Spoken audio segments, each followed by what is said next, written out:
for them, the home team, the champions. Time after time again, they were the tournament favorite leading into this. And man, talk about keep best gaming. How many Titans have they had to face up to this point? RQ and TLID already, and now SRG. Yeah, they won. However, up against Maycam Evolve, now it's time for KBG to prove that they can go head-to-head with one of the giants as well, SRG. Now, Wind Return, forced to use his Revitalize plus the Ring of Punishment, but again, this is a Hilda. It's just gonna go to the bush, get those HPs back, get a shield for 5 to 10 seconds, and now he's back to clear out the minion waves. Yep, and while we take a look there up top, don't forget, you guys can go ahead and grab your M6 pass right now too. Reach level 75 for free and grab all the goodies waiting for you guys. Make sure you max it out. I know I haven't, so we'll get to that. But we got to get through today, man, because it already started at a high note. You know, very, I would say, in my sense, surprising that our first series was a sweep. Now, Wind Return. Oh, up against two. Wanting to look for the first blood kill. It's going to go on the hands of Sekai's, but Saksha, on the other hand, answers right back with a kill of his own, taking down Sekai's. That's actually pretty big here for KBG in terms of, you know, just jungler power early on. Even taking a look at this, rolling with a Temporal Rain here for Saksha is going to be great. This is usually what we see, of course, from the Joys right now. A very common pick being picked up, especially against the Suyo in that sense. But I got to say, too, the fact that they have a Tigreal over here for SRG is going to work wonders. It has done really well, just statistically, being able to set things up, but then on top of it, you throw that you've got an extra body in the Eternal Guard on the field, but also a Hilda. They have a lot of tools in favor of SRG, and I feel like that's the biggest obstacle that KBG has to overcome. And it's going to start up with this first turtle. Okay, Eternal Guard pop right out by Stormy as KBG just trying to kite away the turtle. A kick coming in from Tracy onto the backline, but Crab on the other hand, here comes the NetherRealm Glorious Pathway, and Sekai's will secure the turtle. Here comes the counterattack coming in from KBG. They're going to take down Yumes. So a turtle for SRG, but a kill for KBG. Yeah, a trade again. You know, the trade went in the hands of Saksha, so this more or less continues to build up, at least for him, the momentum that he can get on the Joy. But eventually, you know, the rest of the team's also got to keep things under control. Sekai's himself has been doing really well, you know, counter jungling when he can. He gets the information like this, of course, from Yumes, as Yumes tries to go ahead and protect that purple buff. But ultimately, they want to go ahead and put pressure around the map. One of the things that SRG loves to do is play to that style where they're, you know, putting pressure, they're playing a very aggressive. But at the same time, that aggression has been kind of a double-edged sword so far throughout M6. I mean, that's exactly why they're in the situation they are. They've kind of had to make some adjustments to their decision-making and to their discipline. And, you know, we heard that even earlier on in the first couple days of the Swiss from Coach Arcadia, where it was just like, you know, yeah, we lost discipline. We got to be able to keep things together even if we're ahead. And that's been the case of a lot of teams here, Ingan. Yeah, considering the fact that they lost to S2G, they were in control towards the mid-game, but S2G still hold on, was able to extend it to the late game, eventually wiped out SRG to take a win. Now this time, they can't afford those kinds of mistakes because, again, they're the tournament favorites. Tracy got cancelled out with a Sacred Hammer. Oh, Tracy's going to go down. Yume's able to escape. Saksha was going to hunt him down, but just backs off for now. So again, Tracy gone, SRG picking up a kill. That's about all they're going to get as they get back into the lanes. Yeah, and that's the thing that Trex was saying.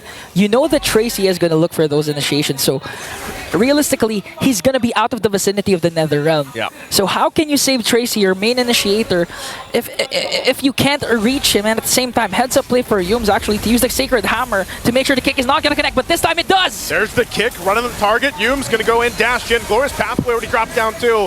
Still going to be bringing the fight. Tracy's going to be in trouble. Still 1 HP, tries to help him out. Cram couldn't get the kill.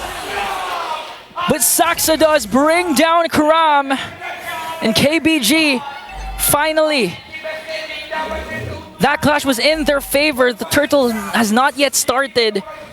And this is the over-aggression that SRG is really known to commit mistakes on. Again, going back to their first game up against S2G, these were the times that their opponents capitalized on their over-aggression. That's what they want to do here. Looks like it's going to just be ignored for now until they reset. They get to the turtle. Innocent does grab that tier 1. So first one of the game going down. And they'll play around some of the macro decision they have. Win return. Again, Kram Too deep there, connects the Way of the Dragon, get bursted down by 4, but Selangor Red Giant still not starting the turtle, so another kill onto Cram. They did, however, trade for the top lane turret, and considering that Innocent has a mystery shop, he's gonna eventually reach his power spike early on if KBG doesn't manage to contain Innocent Nathan. This is where you really have to capitalize on the fact that Soxa already has this kind of lead, this many kills early on, and he should be able to be enough of a damage threat towards that back line of SRG.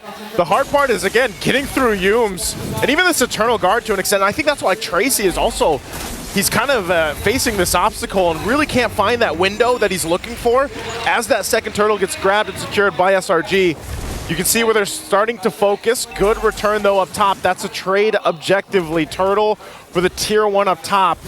So they try to even things out. Nothing too crazy. They're just trying to clear out the lanes at this point and hold on to what they can in terms of turrets. Now the question for KBG is, how do they play around this portion? We've seen this so much, Ingan, where teams trade for objectives, they trade even kills, but then how is that transition into that mid to late game for them? And can they adjust from there? Because they're looking to make a play down here on bot. They already used the conceal, but it's going to get spotted out. Yeah, SRG was all ahead of the play that KBG was planning to make, and I do like what Cram has been doing. Although he's 0-2-2, he's just trying to go for the backline, forcing KBG to group up. Tracy, though, on the other end, got bursted down once again by Sakai's. That was a quick kill for the Giants. You're seeing how much damage is already there. Overloaded now in the mid lane. Gonna force him back a little bit more. Rhapsody from Lexi, he's gonna have to wait. Oh, Wind Return! Oh, Wind Return is gone! Not gonna be able to return from that.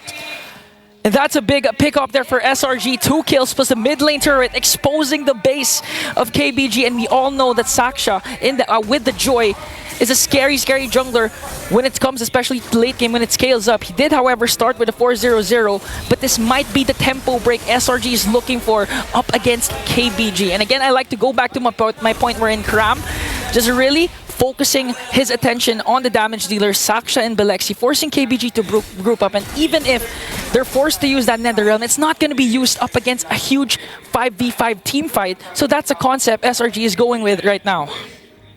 At this point, too, SRG getting themselves that little lead. This is what I was talking about when I was saying, this transition from games where that mid to late, especially with the Lord up, again, the lockdown. Even onto Wind Return, they're not afraid to commit these kills. Here comes Shadow Stampede onto Cram plus the kick. They might be able to bring him down, though, but here comes Sakai's, though, on the other hand. Saksha onto the backline. Innocent forced to use the entropy in. Netherrealm is there to save the members of KBG, but Saksha, on the other hand, got slowed down by the weakness finder of Innocent. Even though he's a mobile hero, he can't escape the wrath of Innocent. A big pickup, too, for SRG. Now they're going to have to fight for the Lord. Sakai's will be able to get it. They force them back a little bit longer, but SRG gets a whole lot. Here's the conceal. Even with one Sacred Hammer, they were able to force out the Pure Rod coming in from LMU. Look at the damage coming in from Innocent, though. Even forcing Wind Return to use the Revitalize. A lot of battle spells, a lot of skills have been expended, but no trade whatsoever for KBG. No trade at all for them, and this is where we do see KBG struggle. Now that there's a point of the game, the Lord making its way, they're quite behind. Holy Crystal nearly there for Innocent. As soon as he gets that power spike at this point on the Natan is going to be huge. Already with the Starlium Scythe and Feather in Heaven, and right now they can have enough tankiness in the front line that they can probably force their way into these base turrets. Eternal Guard drop down. Okay, Wind Return drops down the Glorious Pathway. Yums, however, has the Flicker plus Implosion play. He knows that a lot of Purifies aren't there except for Belexi, but they're not going to force things out. The discipline, once again, of SRG to just maximize the Lord, go for the outer turret takedowns, and just eventually help Innocent get his power spike once again so that he can burst down any member of KBG standing in his way. Tier 2's going down, being worked on. Soxa will be able to hold on to that top one for now.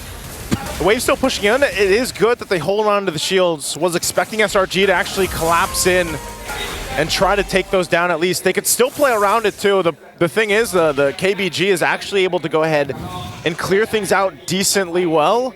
The fact, too, that you have a Faramis, a hero we don't see pop up too often, has really been helping them out. It's more so just they are good at extending fights, Whether that's a Revitalize in the Glorious Pathway paired with that Netherrealm, it extends the fights for KBG, but they're lacking that damage throughput. That's what they're having a hard time with. And this Malefic Roar being picked up by Belexi, it might be enough eventually, but he still needs more time. typically when you are on this Granger, you know, you really have to be able to rely on that setup. And unfortunately, they have just been responding to SRG this whole time. And they're going to have to do that for a while. And even when Yums, he has the flicker available, you never know when that implosion flicker combination or vice versa is going to come through. And so it is difficult for KBG to actually look for those windows. And that's why I think anytime we see a Cho on the board, Tracy or any Cho player has their work cut out for them, man, because they are the ones to usually go and start things up. Oh! What a bait out from Tracy, forcing out the implosion play from Yums. But ultimately, you're still 30 seconds away from a Lord. So SRG can play around this unless they force a fight. They're going to force a fight. Even Innocent has to use the entropy out. Oh, no. Here comes Cram onto the back line, just trying to work on Belexi. Sekai's enters the picture. They're going to back off. Nether Realm already popped. Tracy gets the kick. Stormy flickers out defensively. Sekai's will pick up a kill. Tracy is down. KBG has to retreat here in Selangor Red Giants. Still standing strong, even with the NetherRealm, even with a Glorious Pathway, plus the Revitalize. They seem to not lack damage. That's why they're ahead. A 5.8k gold lead, and plus this. Innocent picks up another major item. Now SRG, this might be a clean Lord takedown for the Giants. That's what I was talking about. You just saw a preview of that. Lacking the damage.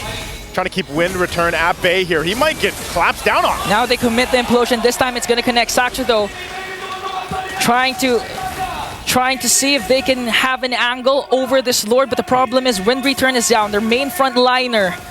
Tracy still has his Way of the Dragon, can commit it and try to burst down someone, but Selangor Red Giants, again, the discipline of the MSC champions. Poor trade right now. Start up the Lord, they should be able to just go ahead and freely secure this. Cram will just post up, staring down any of that entry point that could come from KBG. So with that being said, SRG finds himself with a massive lead.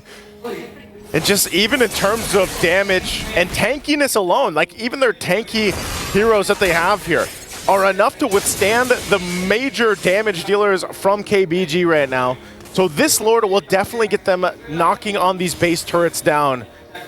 And as we look into it, you know, you see the stacks, it's not really that much.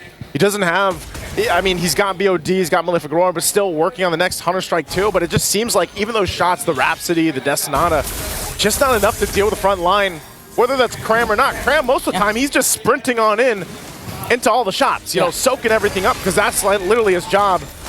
And then that's where Yums gets to shine later on. Even an Eternal Guard is enough to tank things up. So there's so much here to deal with if you're KBG. Mid-turret already going down. They're going to have to clump up to actually have this fight in their favor. SRG, there's the conceal going to be used. They try to clear out the waves the best they can. They're slowed down with the Glorious Pathway, still holding it together. And KBG, very clean so far on the defense, unless SRG decides to force a fight.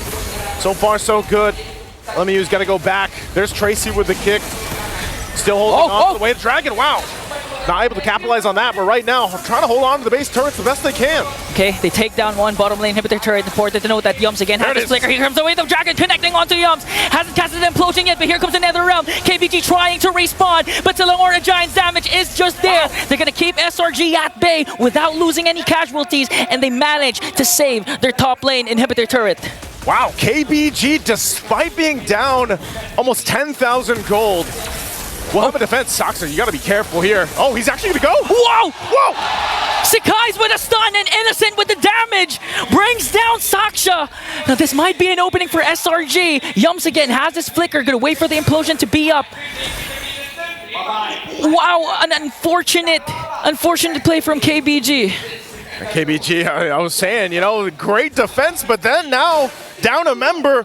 This is an opening for SRG. Innocent goes in with the entropy. They're just trying to delay with the Glorious Pathway. Here comes the Wind Return. Eternal Guard is there to kick as well. But SRG, the damage is just too much. 3 members are down. Belexi trying to defend, but Selangor Red Giants with a Game 1 win.